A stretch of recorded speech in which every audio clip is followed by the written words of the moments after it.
Bonjour, nous sommes très heureux de vous retrouver pour ce nouveau numéro de Café sans filtre, un rendez-vous qui s'intéresse tout particulièrement à l'histoire du café, à la géographie des lieux de production, de consommation, aux producteurs, aux terroirs, aux variétés de café, et enfin à l'actualité du café, à ses techniques et à ses enjeux actuels. Aujourd'hui, dans la rubrique « Il était une fois le café », nous nous intéressons à Georg Franz Kolchitsky, qui a joué, raconte-t-on, un rôle important dans l'introduction du café à Vienne à la fin du XVIIe siècle. Puis, dans la rubrique sur la route des cafés, nous nous arrêtons sur la définition de café de spécialité. Enfin, dans la rubrique « Le café dans tous ses états », nous vous proposons une première approche sur la décaféination. Et nous continuerons à en parler dans nos prochains numéros de Café sans filtre.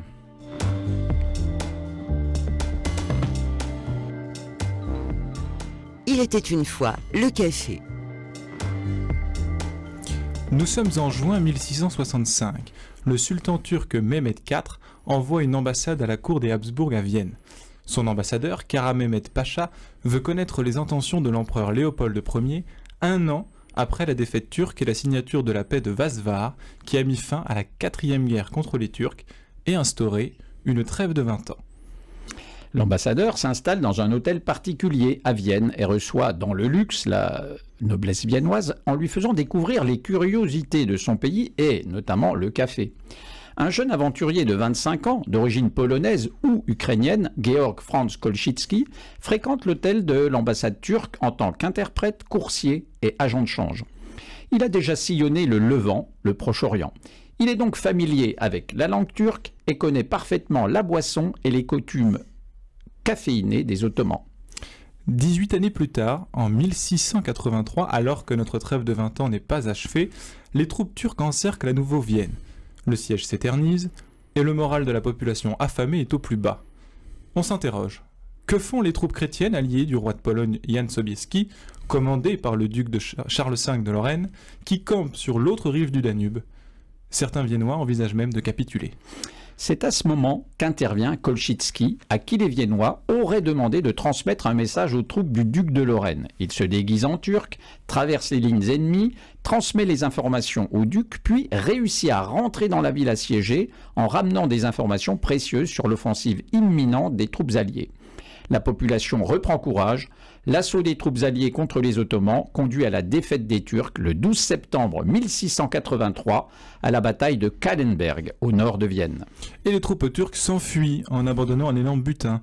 Tentes, mulets, moutons, chameaux, blé, riz, perroquets et même la guenon du pacha. Des sacs remplis de graines inconnues sont alors découvertes et on pense qu'elles servent à nourrir les chameaux.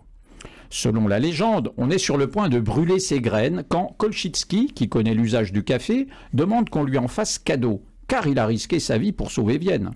Pour écouler cette précieuse marchandise, il vend d'abord du café infusé à la turque dans les rues de Vienne. Dans un premier temps, cette boisson amère ne plaît pas du tout aux Viennois. Puis, Kolchitsky va filtrer cette décoction pour enlever le marc et toutes les particules en suspension. Il y ajoute également du miel et du lait pour adoucir cette boisson amère. Il obtient également le droit d'ouvrir un commerce. Ce sera le café Zur blauen Flasche, à la bouteille bleue, que l'on disait être le premier café ouvert à Vienne en 1685. Et cette fois, les Viennois apprécient ce mélange. Kolchitsky devient un personnage célèbre, un héros, même à tel point que l'on va ériger une statue de lui, habillé à l'oriental, dans la rue qui porte son nom, où il apparaît tenant une cafetière et portant un plateau avec des tasses de café. L'histoire plus vraisemblable sur l'ouverture du premier café à Vienne est à rechercher ailleurs. Au moment où la délégation turque quitte Vienne en 1666, les habitudes autour du café avaient déjà pignon sur rue. Les archives de la ville de Vienne nous révèlent que c'est un grec, Johannes Diodato, et un arménien, Isaac de Luca, qui, les premiers, obtinrent respectivement en 1686 et 1697 le privilège de vendre du café dans des maisons de café. Alors ainsi, Kolchitsky a bel et bien existé, mais l'histoire que l'on raconte a été fortement enjolivée, et c'est ainsi qu'est née cette plaisante légende que les Viennois chérissent tant. Mais Jean-Louis, je pense qu'il est l'heure cette fois-ci d'attaquer notre deuxième rubrique.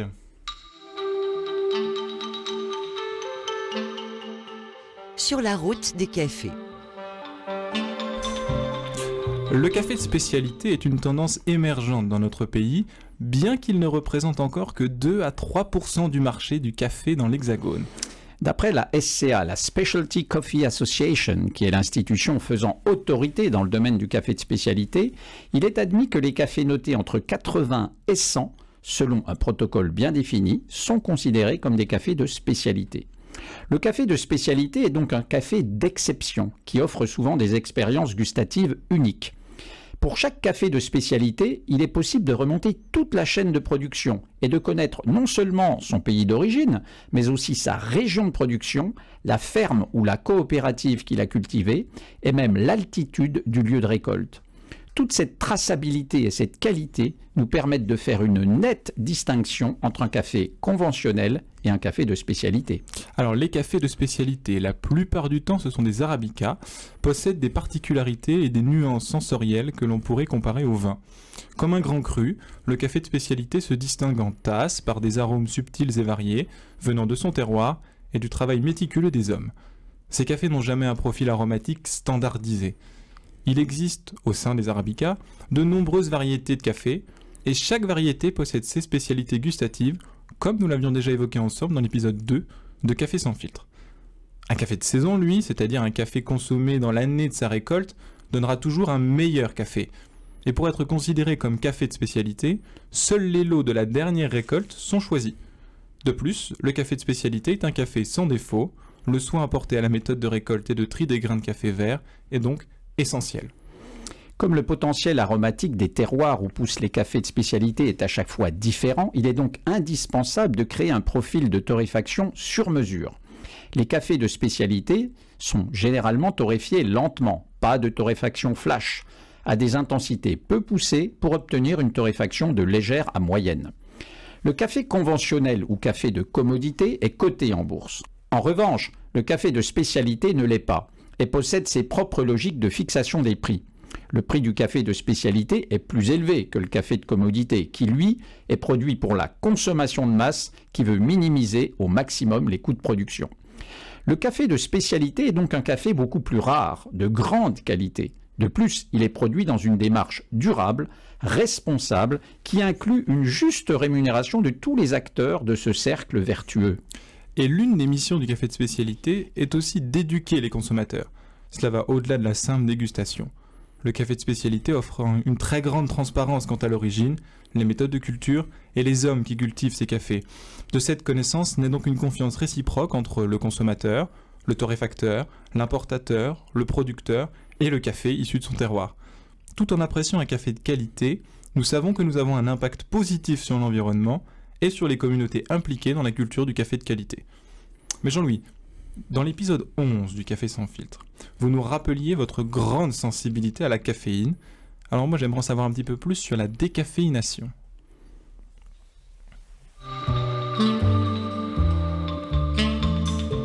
Le café dans tous ses états.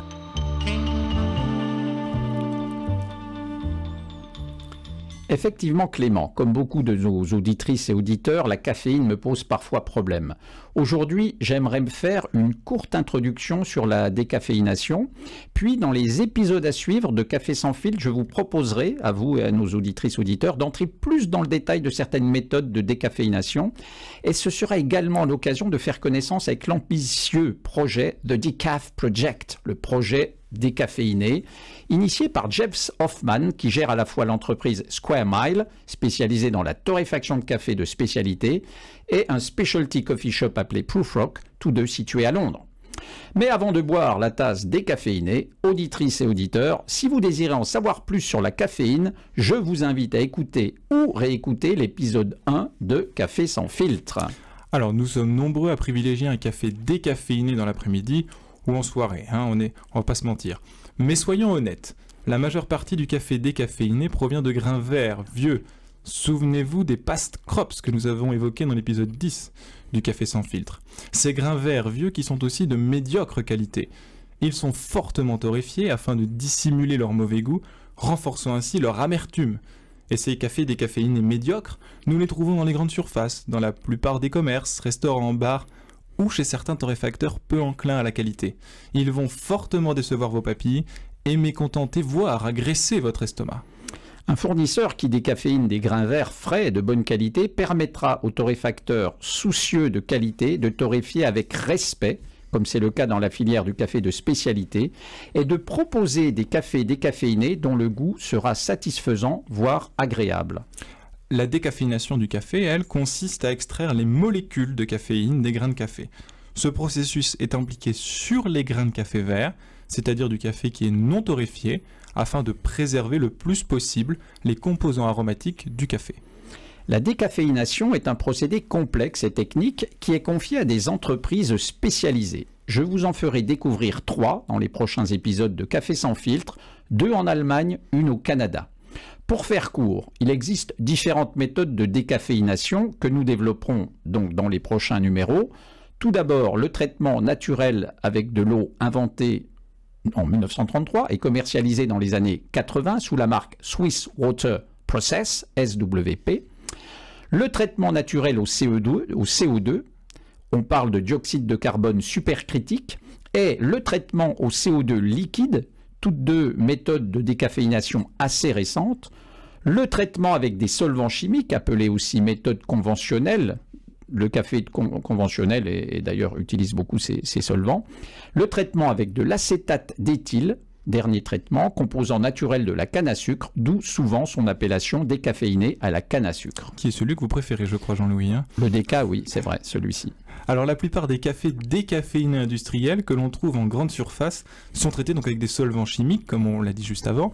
Et pour trouver des décas aux méthodes de décaféination plus naturelles ou plus douces, vous devrez vous tourner vers des torréfacteurs en quête de la meilleure qualité, comme c'est le cas dans la filière du café de spécialité. Un café, lui dit décaféiné, contiendra donc toujours un peu de caféine. En Europe, la législation autorise un taux résiduel de caféine de 0,1% dans les grains de café et 0,3% dans le café instantané. Eh bien Clément, je crois que voilà, c'est fini pour aujourd'hui. J'espère que nous vous avons tenu en éveil, malgré le peu de caféine de cette dernière rubrique.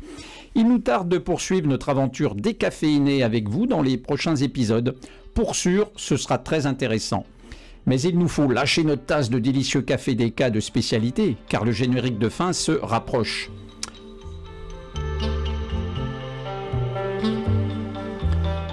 Je tiens à remercier Clément Jacot qui a animé cette émission avec moi et Valérie Lantoine qui était à la réalisation.